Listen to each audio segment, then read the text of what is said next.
we are here at Dallas Weekly at the Black Academy of Arts and Letters with the legendary Durrough Music, also known as just Durrough. Thank you for joining us. I appreciate it. I'm going to get right into it. What we came to talk about is that you have some history-making stuff in the industry that we just want to talk about first. Okay. You're the first and I believe only artist that has a contract with the two major teams in the local area. Is that correct? Yeah, for sure. Cowboys and Mavericks, yeah, for sure. So let's start there. How did that idea even come about? Were you approached or did you approach them? And what does that actually mean for an artist to have that kind of deal with two major sports leagues? Well, for me, I had fans inside the organization with the Cowboys. That's where it all started at, that reached out and was just, I guess at the time, they had wanted to get a different type of anthem that they was doing like every year or so, and they wanted rap, they wanted hip hop, and obviously it made sense for somebody from Dallas to do it. So, a couple fans inside the organization got at me. I ended up doing the anthem that year. It turned out good. They loved it. We shot videos. This is how it started. This was before it was any type of deal. And the anthem just turned into a situation to where I did it one year, ended up doing it the next year, and after that, I came and realized that it's probably something bigger we could do, and that's when we came up with basically a brand ambassador deal where it's performances, pre-game performances. We're trying to get a halftime this year, the merch and anthem. So it's kind of like a collective of those things. And it started with the Cowboys. We just kept on doing it every year until we, solidified to where we get now. And then the Mavericks came about. So I did the anthem for the Mavericks when we won the championship. Just before I even had any connects with them. Actually, let me rewind that. Mark Cuban was in one of my videos. Okay. He was in my Get Big video. So that's how the relationship with me and the Mavericks started, with him just literally appearing in one of my videos. We met.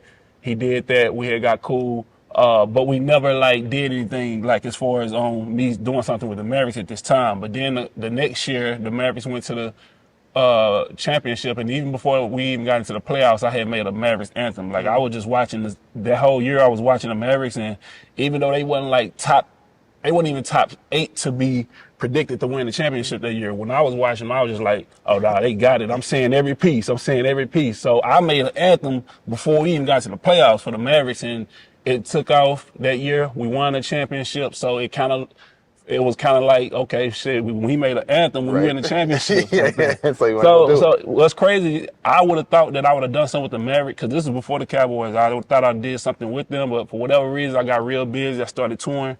We never did connect. But as of recently, last year, Snoop Dogg came to Dallas. He performed. He brought me out at his show. Cuban was there. He saw the show. You know what I'm saying? We ran into each other. And the first thing we talked about was doing the anthem for last year for the Mavericks, official one, which I did, and he loved it. Maybe like a month later, after the season started, and I made the anthem. I was performing at the halftime, so I did my first halftime performance with the Mavericks in November. So long story short, it just kind of came in different ways. It's been building for years, and then it be one of those things where sometimes you got to run into the actual person to make something happen. It's just like music.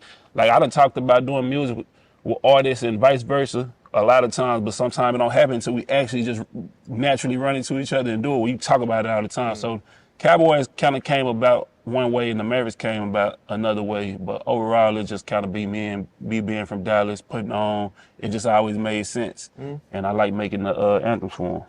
So, I mean, that's really like an exploration of hometown love too. So your new project is all that, right? It's just an anthem for the whole city. Can you talk about a little bit about Star Baby? Yeah, Star Baby. Let's talk about that, and where did that idea come from?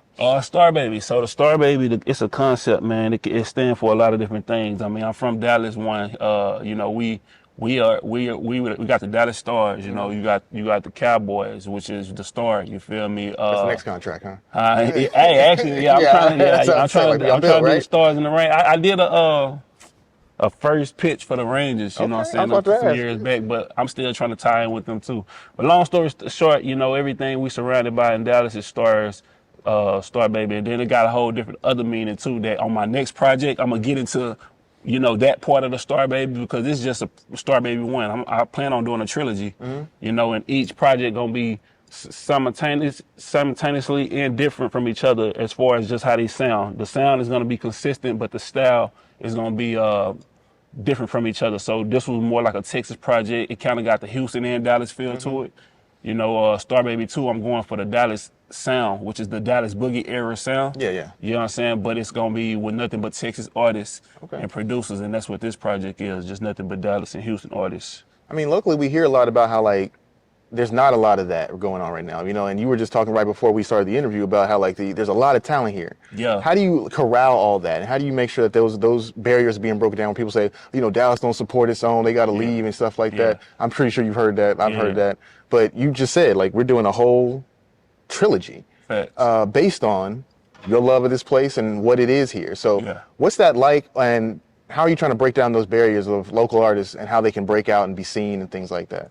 I got two different, you know, ways I look at it. For me, my first goal is to put on for the city and put on in a way to give artists inspiration, the ones that's looking for it. You know, the other side is us collectively as a city playing our part. So as an artist, you know, our first job is to create art, you feel me, and create music and dope concepts and stuff like that to put on for the city, to make the city want to rep it or represent it, you know what I'm saying, or support it.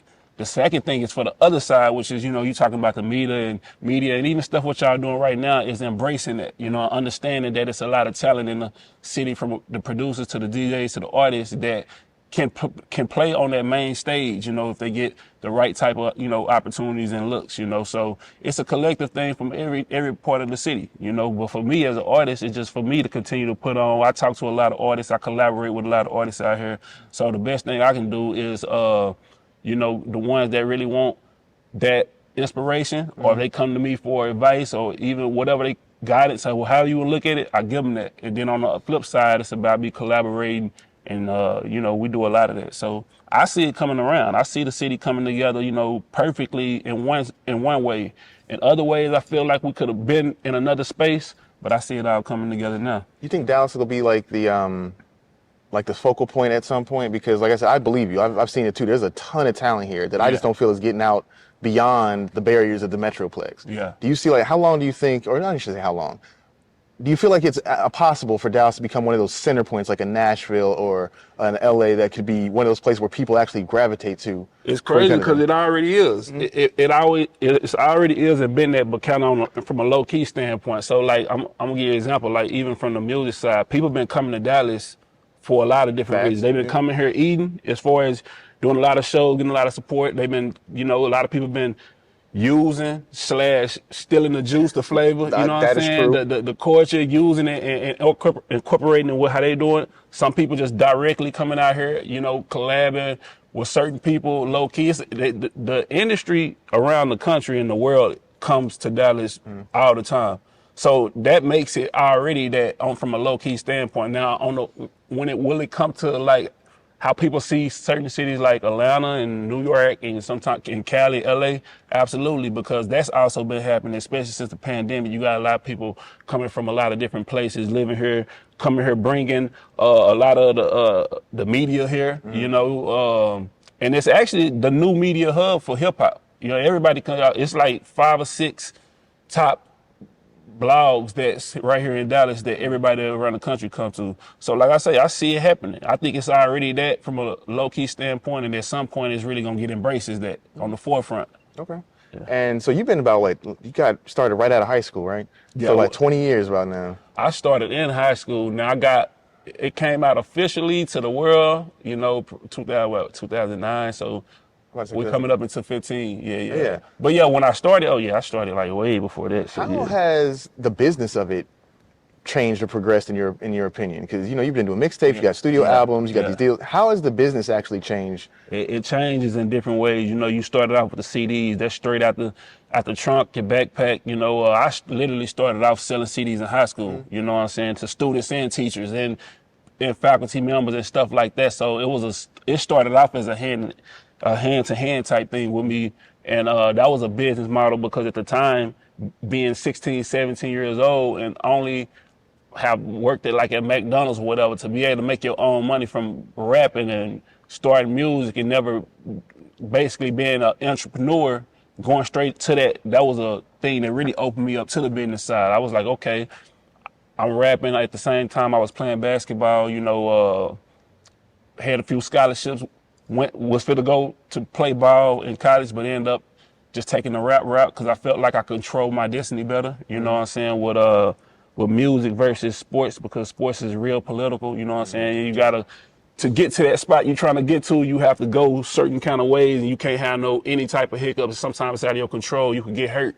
You can get under the wrong coaching system. You can do that, and that really made me change my mindset to really like being more on the rap side, because I can control that. You know what I'm saying? As far as how I want to do it, you know. And then the business module changed from that. So you go from CDs to streaming. You know what I'm saying? You go from and then streaming changes everything, because it's like it's different ways to conduct the business, but at the same time, the ways that I came in the game are pretty much obsolete. Yeah, you done. feel me? So it switches up, but just about adjusting. At the end of the day, as an artist, you make good music, you stay consistent with it, you do that with that passion. The business side gonna come to you. That's what happens to me all the time. I put out and produce and do that with a passion and at a high level. The business always comes. So I start learning the business and how it's changing, because it comes and it embraces me. So it's really about, as an artist, you always thinking about the art first. The art gonna do everything for you. You feel me? So the business definitely changes a lot. And so we're in now this whole, you know, lots of cities are doing these.